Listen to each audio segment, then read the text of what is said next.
y es una posibilidad, pero no, te soy sincero, no lo tenemos definido, lo vamos a definir, vamos a mirar, de vuelta a revisar mañana, seguramente mañana, antes del fin de semana, entre nosotros los 5 que nos sentamos a ver todo eso, ya tendremos esa definición, si convocamos un volante más o si convocamos un mediocampista ofensivo. Lo vas a seguir viendo como a todos los jugadores. ¿Cómo se dice eso? 50-50, 50-50. 50-50. O sea, para el lado hoy está 50-50. Está bien, lo definí mañana, pasado mañana.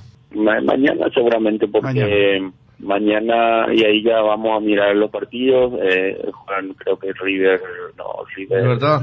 tal, me parece que vamos a ir a mirar. Yo mismo también voy a ir a mirar con uno de los muchachos y nos repartimos el resto del fin de semana, y no es que va a depender de lo que hagan esos 2 o 3 muchachos para un lugar el fin de semana. Ya tenemos que definir mañana, ¿verdad? Chiqui, dejando al lado lo de Palau, ¿habría algún nombre distinto en la convocatoria local de lo que fue la vez pasada? Sí, señor, muy bien preguntado. ¿Camacho? Ay, eso es curioso. Posiblemente uno diferente, ¿verdad?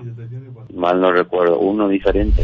Sinceramente estoy viviendo un buen momento futbolístico y por lo que se está hablando, la prensa, los periodistas también, yo creo que todos están viendo esa posibilidad y bueno, yo solamente tengo la expectativa, estoy aguardando con mucha confianza, con mucha esperanza más que nada y si se da, bienvenido sea, porque yo creo que para la selección siempre estamos ahí aguardando y estamos ahí adentro. La sensación es de felicidad plena, ya lo venía buscando cuando surgió esta idea, cuando nació mi hija hace 1 año y medio atrás, y bueno, justo ella con el 20 cumplió 1 año y medio y hoy en la fecha me toca poder compartir eso también con ella, que fue el principal motivo. Todo lo demás es consecuencia, sé que se ha hablado mucho y se ha rumoreado mucho, sobre todo a nivel de prensa. Eso lógicamente que me llena de orgullo porque reconoce mi trabajo, quiere decir que algo bien estoy haciendo. Y lógicamente que cuando este país me necesite, sea para defender la selección o sea para cualquier en otro ámbito, lógicamente voy a tratar de devolverle un poquito de lo mucho que a mí me ha dado, así que no podría tener un no como respuesta.